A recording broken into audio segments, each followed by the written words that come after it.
Hi, my name is Jamie Lopez, and today we're going to be going over the squat, bench, and deadlift, the big three in powerlifting, the main compound movements used to assess strength. So grab your belt, grab your straps, grab your wraps, and grab your knee sleeves, because we're lifting some weights. Is it stupid that I love you?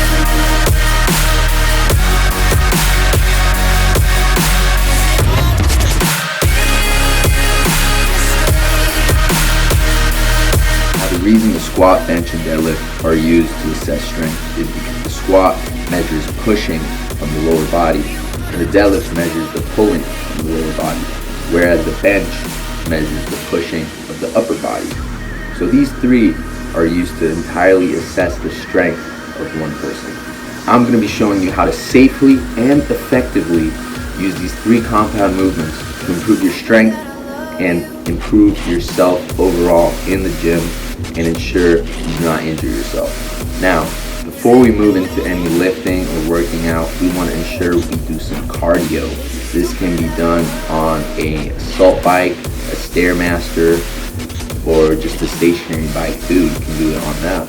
And the reason we do this is to warm up the body, warm up the muscles, and ensure that we avoid any injuries and we're all good to go.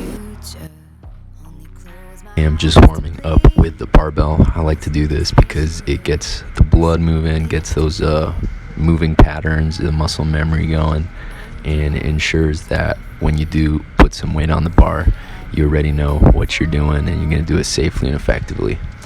As you just saw there, I was kind of just holding down the barbell in the hole and moving around a little bit, opening up the hips and making sure we're good to go, making sure we're good to squat some heavy weight.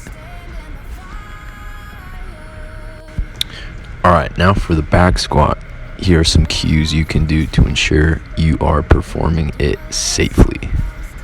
First, you're going to want to get tight on the rack and drive your shoulders back and up into the barbell. Then you want to breathe and brace, bring your ribs down, and the way you're going to do this is by bringing your sternum and your belly button together. This is going to ensure your core stays tight.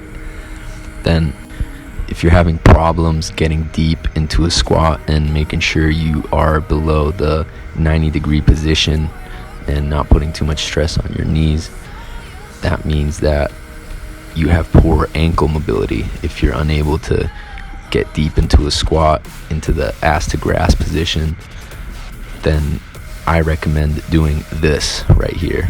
And these are just calf raises on a leg press, and you just want to stretch through the movement and increase the power and strength in the calf muscle while you're stretching it, which is a lot better than static stretching in my opinion. So now I'm going to show you how to safely perform a conventional deadlift, and the cues for this are as follows. You're going to want to breathe and brace. You want to pull your hips down, take the slack out of the barbell, flex your armpits, use your hands as hooks, or imagine your arms as chains. They're just there to grab, and that's it.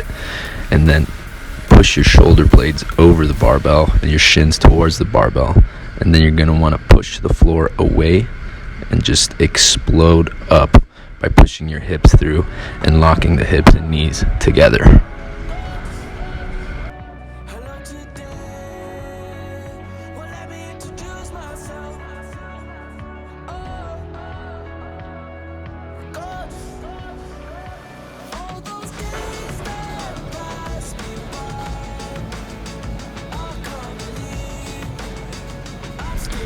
Now we're going to go over how to perform the bench press. I like to warm up my shoulders, really open up the shoulders before we do any pressing, allow some rotation, and get all the joints in there warmed up, and so you can just avoid tearing a rotator cuff or something when you go to press some heavy weight.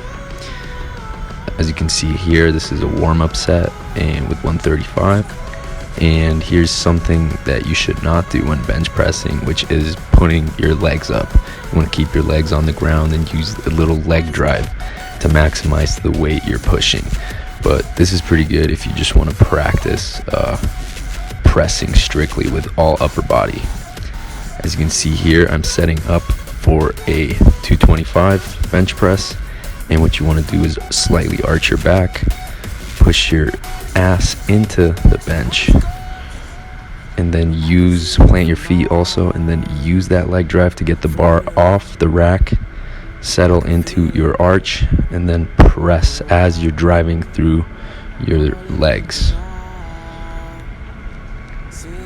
Some good cues to remember when bench pressing is to keep your eyes under the barbell, get high on the traps, let the shoulders fall back, push the floor away, set your arch, leave your fingerprints on the barbell, really squeeze that barbell, pull the barbell towards you, and then pretend you're bending it, and use this flexion and tension to just explode the weight upwards by driving up and back and pressing through the mid-range right below the nipples. And also, if you have trouble with your pressing movements and you lack some strength in your triceps, I recommend this movement here. This is dips, and if you do it with a slight focus, leaning a little ahead, it's going to target the chest a lot more while still giving you that work on the triceps.